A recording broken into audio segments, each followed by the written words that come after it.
nemam posebno što reći, vi ste svojim djelima u proteklim mjesecima, tjednima sve kazali.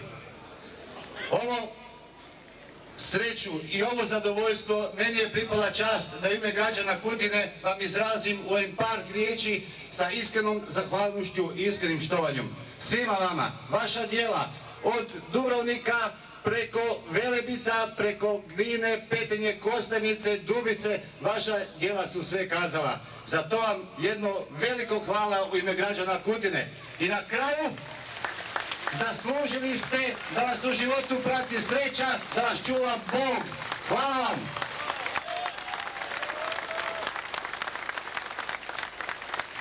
Bio je to gradonačelnik grada Kutine, gospodin Vladimir Rupčić.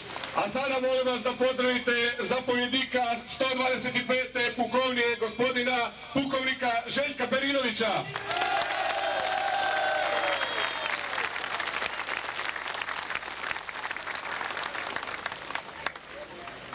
Dame i gospodo, dragi Kutinjani, dragi pripadnici moji 125. domobranske pukovnije, koristim priliku i čast mi je u ovom svečanom trenutku prije svega reći vam ono što sam vam rekao svo ovo vrijeme dok smo se pripremali za Bljesak, za Oluju.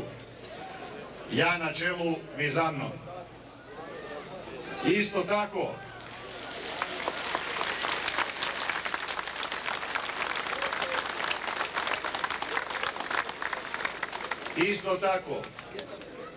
ovo što sam rekao odnosi se na sve zapovjednike koji su se dokazali i u Bljesku, a posebno sada u Oluji, da su bili na čelu svojih postrojbi. To je ono što želim reći svim građanima, svim Kutinjanima.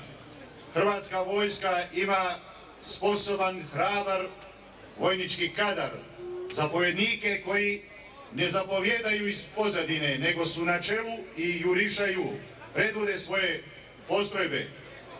Ne drže da je njihova glava vrednija od glave bilo kog vojnika. Svi smo mi, gospodo, isto vrijedni. Samo da li će neko otići ili ne, nije naša volja. Naša je volja da što prije oslobodimo i posljednji pedalj nam trenutno okupirane domovine. Idemo na Vukovar!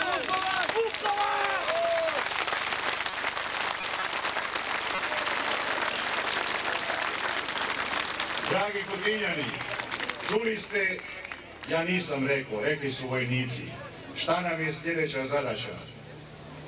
Ako dobijemo tu zapovjed da 125. ide jer je bila na oslobađanju iz sektora zapad i sektora sjever, da idemo osloboditi sektor istok, mi ćemo to uraditi i isto tako uspješno kao i ovo do sada.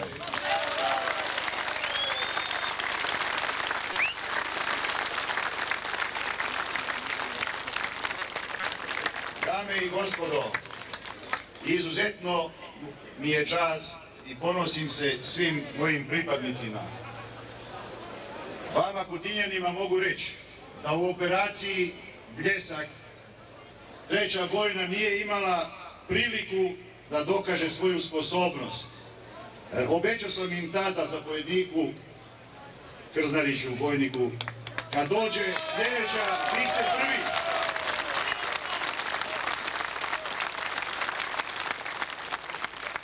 U operaciji Oluja dobili su prvu zadaću da odrade i prvi su odradili zadaću tako da je 125.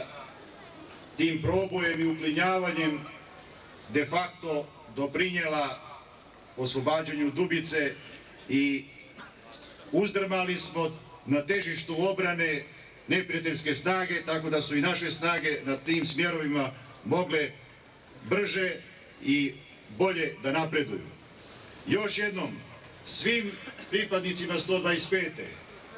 svim obiteljima poginulih, svim ranjenima, jedno veliko hvala, a mislim da je ovaj odziv i ovaj veličanstveni doček naših građana, obitelji, majki, djece, roditelja, nama samima najveće priznanje. Hvala lijepo. Bio je to gospodin pukovnik Željko Perinović, zapovjednik 125. pukovnije, a kao što gospodin pukovnik kaže, ostao je još samo jedan grad i jedan dio naše zemlje okupiran. To je Vukovar!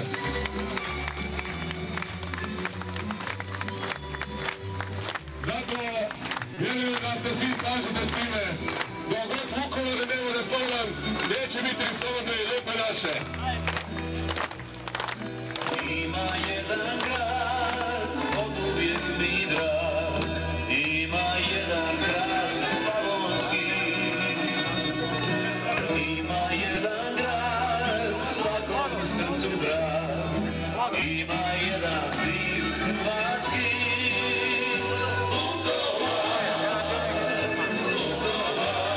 Jedan pljesak molim.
Gospodo vojnici, dočasnici i časnici, dragi i štovani građani, članovi naše, svi smo mi članovi vaše obitelji.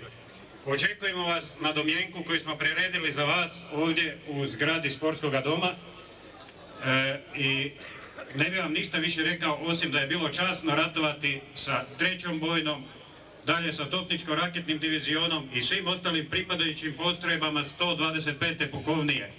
Osobno još jedanput mogu reći, sa tim vojnicima koji su najbolji, nema bolji, ići ćemo ne samo u Vukovar, nego tamo gdje Hrvatska zapovijedi.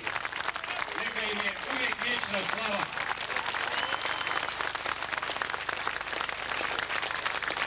Hvala lijepo, evo čuli ste zapovjed. Možete se sada pozdraviti sa svojima najbližima i naravno krenuti na domjenak. A još jedanput pozdrav svima u 125. pukovniji, naravno 3. bojni, topničko-raketnom divizijonu, oslobodiocima Bojanice, Lovske, Korita, Kričke, Starog Ramovca, Jesenovca, Paklenice, Močvarice, Jazavice, Županje, Crvljana, Hrvatske Dubice i cijele lijepe naše. Kao pravni slijednik 3. bojne, 56. bojna, naravno Kutinska.